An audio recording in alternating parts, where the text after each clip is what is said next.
ये है कि उसके बाद फिर इन्होंने थाना राजपुर में उसी चीज़ के ऊपर, जो कि सभी न्यायालयों द्वारा जिसके विरुद्ध फैसला हो चुका था और इन सब न्यायालय के आदेशों की कॉपी मैं आपको अभी उपलब्ध करा दूंगा इन राइटिंग, उसके विरुद्ध ये मुकदमा कायम हो गया है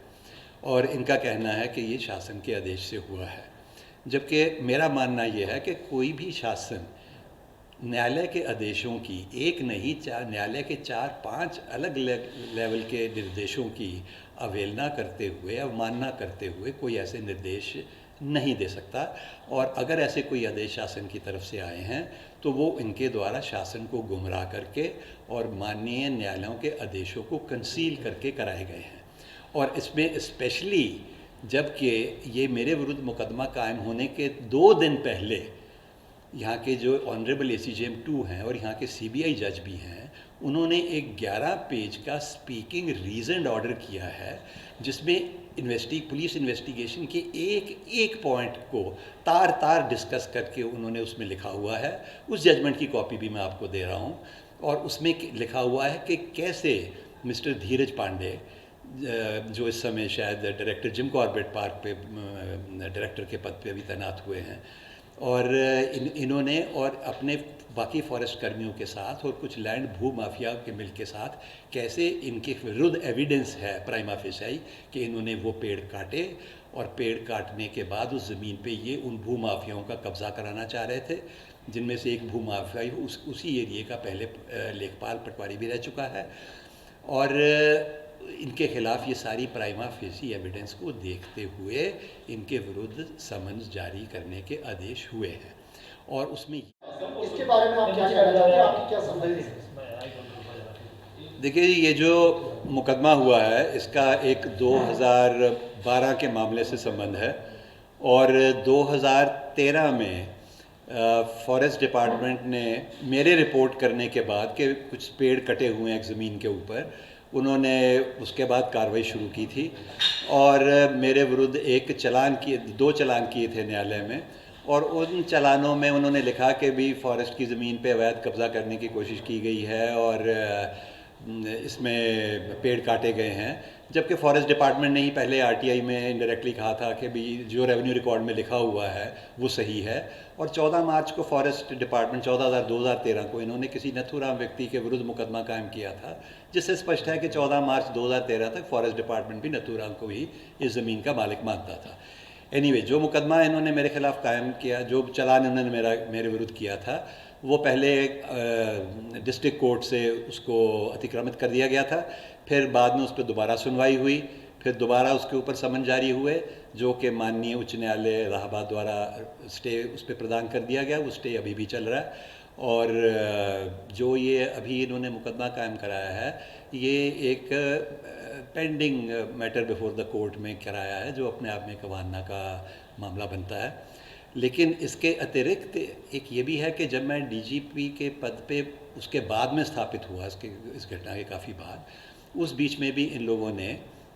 मिलकर मेरे विरुद्ध एक माननीय उच्च न्यायालय में रिट पिटीशन डाली और उसमें मुझे DG पद से हटाने और मेरे विरुद्ध मुकदमा कायम करने की 2 मांगें की और उसमें इनकी रिट पिटीशन डिसमिस हुई। और फिर उसके बाद ये माननीय सर्वोच्च न्यायालय गए और वहाँ से भी इनकी रिट पिटीशन डिसमिस हुई, यानी दोनों इनकी रिक्वेस्ट डिसमिस हुई मुकदमा कायम करने की भी, क्योंकि तथ्यों उसमें अब यहाँ पे ब्रीफ में इतने लंबे तथ्य सारे नहीं बताए जा सकते, लेकिन माननीय उच्च न्यायालय और सर्वोच्च न्यायालय ने दोनों कन्विंस होके कि इसमें ये गलत होगा, उन्होंने ना मेरे को पद से हटाने की बात कही, ना उन्होंने कोई मेरे विरुद्ध मुकदमा करने के इनकी रिक्वेस्ट को अपहोल्ड किया। और उसके बाद फिर ये अब से कोई 1 साल पहले राजपुर थाने में वही तहरीर लेके मेरे खिलाफ मुकदमा कायम करने के लिए पहुंच गए। तो थाने में ऑब्वियसली एक चीज़ के ऊपर बार बार मुकदमे कायम नहीं होते हैं, वही नियम है, वही सर्वोच्च न्यायालय के और सभी उच्च न्यायालयों के निर्देश हैं। तो वहाँ पे जब नहीं मुकदमा कायम हुआ तो इन्होंने 156(3) में CJM कोर्ट में एक वो एप्लीकेशन डाली 156(3) CRPC के अंतर्गत कि मेरे विरुद्ध मुकदमा कायम करने के आदेश दिए जाएँ। और उसमें ACJM कोर्ट ने एक बहुत लंबा चौड़ा स्पीकिंग ऑर्डर पारित किया, जिसकी कि मैंने कॉपी आपको अभी प्रोवाइड कर दूंगा कि भी ये मुकदमा दोबारा कायम करना क्यों न्याय और नियम विरुद्ध होगा। फिर ये उस डिसीजन के अगेंस्ट डिस्ट्रिक्ट कोर्ट में रिवीजन में गए और वहाँ पे इन्होंने उसके अगेंस्ट रिवाइज़ किया कि ये आदेश गलत है न्यायालय का, लेकिन वहाँ से भी एक बहुत लंबा ACGM 4 के सॉरी एडिशनल जज 4 के यहाँ से एक बड़ा लंबा चौड़ा ऑर्डर, स्पीकिंग ऑर्डर हुआ, एक एक पॉइंट को डिस्कस करते हुए कि कैसे ये टोटली इलीगल होगा, इसके ऊपर एक और मुकदमा कायम करना। उसके बाद ये हाई कोर्ट और सुप्रीम कोर्ट इसलिए नहीं जा पाए क्योंकि माननीय उच्च न्यायालय और सर्वोच्च न्यायालय पहले ही इनकी इस बात को खारिज कर चुके थे। आपने इसी केस का चालान 10 साल पहले किया है, तो 10 साल में ऐसी कौन सी नई डेवलपमेंट हुई है? इसमें कोई भी नया तथ्य शासन की जानकारी में आया है? तो 10 साल बाद, 20 साल बाद, 30 साल बाद कोई इसका भी तो कोई एक्सप्लेनेशन दे कि 10 साल तक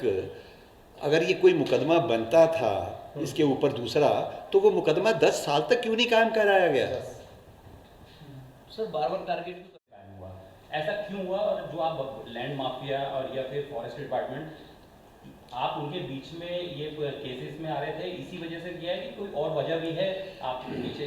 इस तरह से मुकदमा करने की? देखिए, अब जो कोई भी चीज़ होती है वो किस वजह से होती है ये हमेशा जानना संभव नहीं होता, लेकिन इतना तो आपके सामने भी जाहिर है कि ये मुकदमा 10 साल के बाद कायम हो रहा है और 10 साल में कोई भी नई डेवलपमेंट इसमें चीज़ में नहीं हुई है। तो कोई भी मुकदमा जो 10 साल पहले कायम हो चुका है, पेंडिंग कोर्ट में है, उसी फैक्ट के ऊपर 4 कोर्ट्स के ओवर रूल करने के बाद दोबारा 10 साल के बाद कैसे मुकदमा कायम हो गया? तो निश्चित रूप से किसी न किसी स्तर पे किसी न किसी को मिसगाइड किया गया है। और क्योंकि मैं इतनी ओपनली न्यायालय के सब आदेशों की अवमानना कोई भी शासन में नहीं करना चाहता, तो अगर शासन की तरफ से कोई आदेश हुए हैं तो निश्चित रूप से किसी न किसी ने गुमराह किया है, किसी को किसने किया है वो भी तथ्य जब शासन जांच करेगा तो शासन को ही ज्ञात हो जाएंगे और संभवतः आपको भी हो जाएंगे और मुझे भी हो जाएंगे। लेकिन इस समय तो मुझे प्रथम दृष्टया इतना ही मालूम है कि इसमें ऐसा हुआ है। सर एक चीज़ और है, आप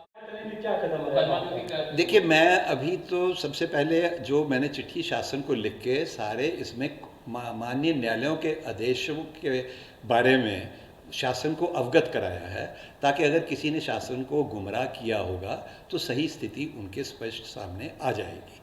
और फिर वो स्थिति सही जानकारी में आने के बाद शासन क्या निर्णय लेता है, उसके बाद मैं उसके आगे का कुछ निर्णय के बारे में सोचूंगा। देखिए, वो जो भी होगा, क्योंकि अभी तक तो मुझे पूरा विश्वास है कि कोई भी शासन कोर्ट के आदेशों की ऐसे खुली अवहेलना नहीं करेगा। मुकदमा तो कायम हो गया। नहीं, मुकदमा कायम हो गया, लेकिन मुकदमा तो किसी को आप गुमराह करके भी करा देते हैं और कई जगह पे तो ये भी कहते हैं कि कोई भी मुकदमा कायम करा सकता है, लेकिन मुकदमा कायम करना अपने आप में और फिर तफ्तीश में उसको सही पाना और फिर उसमें सारे न्यायालयों के क्या आदेश हुए हैं। अगर न्यायालय धीरज पांडे के विरुद्ध जारी कर रही है समन के ये पेड़ उन्होंने काटे हैं, ये षड्यंत्र उन्होंने किया है और BS सिद्धू को झूठा उन्होंने फंसाया है, तो उस न्यायालय के आदेश को ओवर रूल करते हुए मेरे विरुद्ध अगर मुकदमा कायम हुआ है तो उसको शासन सारे तथ्यों को देखने बाद भी अपहोल्ड करता है या सपोर्ट करता है, वो अभी देखने की बात शेष है। ठीक है, ओके, थैंक यू। ये भी बताया जा रहा है कि तत्कालीन जो DGP थे, CS थे, DM थे, उन्होंने सबने इस तरह की रिपोर्ट शासन को दी थी कि ये सारी चीज़ें जो है वो आपके खिलाफ जा रही है, इस केस पे मुकदमा दर्ज होना चाहिए। तो सर इसमें आपका क्या? देखिए, किसी भी व्यक्ति ने क्या रिपोर्ट दी, मुकदमा दर्ज होना चाहिए या नहीं होना चाहिए, वो तो जब एक चीज़ पे एक मुकदमा दर्ज हो गया तो एक चीज़ के ऊपर कितने मुकदमे दर्ज होंगे। और ये जितनी रिपोर्टें आप बता रहे हैं, ये सारी रिपोर्टें ये चारों पांचों न्यायालयों के सामने प्रस्तुत कर चुके हैं। तो अगर 4-5 न्यायालयों का मैं इसमें डिटेल में बैठ के उतना लंबा नहीं बता सकता, लेकिन आप जजमेंट में पढ़ लीजिए कि ये सारी रिपोर्टें क्यों नहीं मानी गई। ये भी बताया जा रहा है कि तत्कालीन जो DGP थे, CS थे, DM थे, उन्होंने सबने इस तरह की रिपोर्ट शासन को दी थी कि ये सारी चीज़ें जो है वो आपके खिलाफ जा रही है, इस केस पे मुकदमा दर्ज होना चाहिए। तो सर इसमें आपका क्या? देखिए, किसी भी व्यक्ति ने क्या रिपोर्ट दी, मुकदमा दर्ज होना चाहिए या नहीं होना चाहिए, वो तो जब एक चीज़ पे एक मुकदमा दर्ज हो गया तो एक चीज़ के ऊपर कितने मुकदमे दर्ज होंगे। और ये जितनी रिपोर्टें आप बता रहे हैं, ये सारी रिपोर्टें ये चारों पांचों न्यायालयों के सामने प्रस्तुत कर चुके हैं। तो तो अगर 4-5 न्यायालयों का मैं इसमें डिटेल में बैठ के उतना लंबा नहीं बता सकता, लेकिन आप जजमेंट में पढ़ लीजिए कि ये सारी रिपोर्टें क्यों नहीं मानी गई। सर अब एक्शन क्या है? प्राइमा फेसी एविडेंस है कि इन्होंने अपने इन कृत्यों के लिए बीएस सिद्धू को तब फंसाने की कोशिश की जब बीएस सिद्धू ने ये पेड़ कटने की सूचना इनको दी, और उसके पहले जो इन्होंने 13 मार्च को मुकदमा कायम किया वो तो नथुराम के किया था, और इसमें इनके द्वारा इनमें फोर्जरी ऑफ डॉक्यूमेंट्स की भी धाराएं लगी हैं, क्योंकि सारे रिकॉर्ड्स और रजिस्टर्स इनके फोर्ज्ड हैं। जो इन्होंने क्योंकि बाद में इन्होंने जस्टिफाई करने की कोशिश की कि जो पेड़ इसमें कटे थे वो पेड़ जो थे वो उनके टुकड़े करने के लिए वो वहाँ पे इन्होंने फॉरेस्ट लेबर को बुलाया था, लेकिन उस फॉरेस्ट लेबर के साथ मिलके तो ये पूरे देहरादून के पेड़ कटवाते रहे हैं। और बानी एनजीटी में एक रिट भी पड़ी थी जिसमें विद एविडेंस कि कैसे सारे बिल्डिंग जो बड़े प्रोजेक्ट्स यहाँ पे हुए हैं उसमें मिस्टर धीरज पांडे के अधीनस्थ कर्मचारियों द्वारा ऐसा किया गया है। खैर मैं उस मामले में इस समय डिटेल में नहीं जाना चाहता, लेकिन द फैक्ट रिमेन्स कि इस प्रकरण में मैंने ये सारे तथ्य एक पत्र लिख के शासन के वरिष्ठ अधिकारियों और पीसीसीएफ के जानकारी में डाले हैं। मैं उस पत्र की एक कॉपी भी आपको दे रहा हूं, और मुझे पूरा विश्वास है कि जब शासन उस सारी चीज़ को देख लेगा, सारे न्यायालय के निर्देशों को देख लेगा, तो शासन इन सब निर्देशों के विपरीत कोई कार्रवाई इसमें करनी उचित नहीं समझेगा। सर आपके खिलाफ अब जिम कॉर्बेट के डायरेक्टर है उसके साथ जिन लैंड माफियों के नाम आ रहे हैं और आप पे सीधा आरोप लगाया जाता है कि आपने ज़मीन कब्जाना और 25 पेड़ जो काटने के हैं, इसका क्या है? देखिए यही तो मैं कह रहा हूँ कि ये सारा जो प्रकरण था ये माननीय कोर्ट के सामने था। अब सवाल ये है कि पेड़ कटे हैं, लेकिन वो पेड़ मैंने काटे या उस भूमाफिया के साथ मिलके वन कर्मियों ने काटे, वही एविडेंस माननीय सीबीआई जज के सामने थी, जिसके ऊपर उन्होंने प्रथम दृष्टया ये पाया है कि ये पेड़ मिस्टर धीरज पांडे और उनकी टीम ने और उस माफियाओं ने मिलके कटवाए हैं। तो निश्चित रूप से, और उनके खिलाफ सारी साइंटिफिक एविडेंस जो रिकॉर्ड पे है, उनकी कॉल लोकेशंस हैं, उनकी आपस में पेड़ कटने के दिन उनकी वहाँ पे लोकेशंस हैं, और मेरे खिलाफ आज तक भी 2012 से लेके 2022 तक 10 साल में एक भी एविडेंस फॉरेस्ट डिपार्टमेंट नहीं दे पाया जिससे ये सिद्ध होता हो। मेरा जो उन्होंने चालान किया, उस चालान में क्या लिखा है उन्होंने? चालान में लिखा है कि इनके विरुद्ध पेड़ काटने का कोई एविडेंस नहीं है, कोई एविडेंस नहीं है, लेकिन क्योंकि लैंड में इनके अलावा किसी का इंटरेस्ट नहीं था इसलिए इन्होंने काटे होंगे। तो आज तक इनको कोई एविडेंस नहीं मिली क्योंकि मैंने पेड़ काटे, क्योंकि मैंने पेड़ नहीं काटे, तो एविडेंस कहाँ से आएगी? अगर मैंने काटे होते तो आज तक कुछ तो एविडेंस आई होती इनके सामने। और ये बयान इनका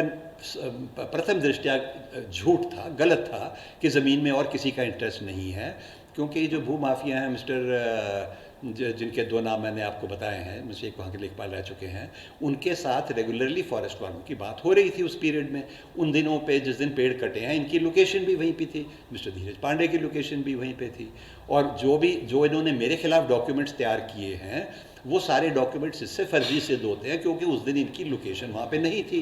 तो ऑब्वियसली आपने फर्जी डॉक्यूमेंट तैयार किए हैं। और आज भी अगर आप इनके रजिस्टर्स निकालें तो इनकी जो इन्होंने जैसे 8 मार्च को 2013 को पेड़ कटे हुए दिखाए हैं, तो उसमें आप देखिए कि एफआईआर जिसको जुर्म जंगल कहते हैं उसमें लिखा हुआ है कि 4 पेड़ कटे हैं, लेकिन जो उसकी मौके पे फर्द बरामदगी होती है that always has to tally, उसमें 15 पीस लिखे हुए हैं। तो वो जो जुर्म जंगल में अगर इनको वहाँ पे 4 टुकड़े मिले थे तो उनके 15 पीस कैसे हो गए? वो बाद में इन्होंने जब वो लोग पकड़े गए जिन्होंने पेड़ काटे थे इनके कहने पे, तो उनको इन्होंने बदलने की कोशिश की, और उस डेट तक अगर इन्होंने एक्चुअली पेड़ कटे इनको मिले होते तो जो मालसी फॉरेस्ट चौकी में जाके उनको जमा कराते, और अब भी इन्होंने जमा कराया है। लेकिन आप अभी भी चौकी मालसी में जाके अगर मार्च 2013 का इनका स्टॉक रजिस्टर देखेंगे तो बाकी हर महीने में जोड़ लिखा हुआ है, पूरे महीने में जो पेड़ कटते हैं उनका नीचे जोड़ लिखा हुआ है, लेकिन मार्च महीने में पहले मार्च का जोड़ लिखा हुआ है, बाद में उसके पेज के एंड में प्लस 15 पीस इस केस के और महाजोड़ लिखा हुआ है। जिससे साफ स्पष्ट है कि जब मैंने 20 मार्च को शिकायत की कि ये पेड़ काट रहे हैं तो इन्होंने बैक डेट में उसको कवर करने की कोशिश की। सिमिलरली इनके C2, C17 सारे रजिस्टर जो इस केस से संबंधित हैं उन सब में इंक वाइटनर्स लगा लगा के पेज दोबारा ओवर रिटन है। उनको देखते ही मालूम हो जाता है कि सारा षड्यंत्र